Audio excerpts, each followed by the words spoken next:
Want to make your audio sound different?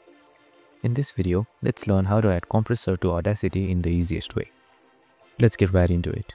First up, open Audacity and import your audio file.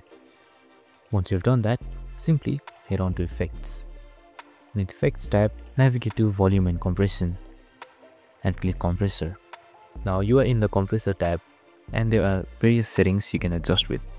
You can adjust the threshold, make gain, increase or decrease ratio, and also work with smoothing.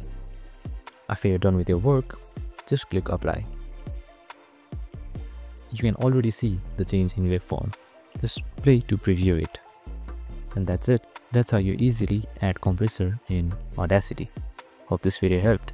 If it did, make sure to like and subscribe and follow us for more related videos. See you in the next one.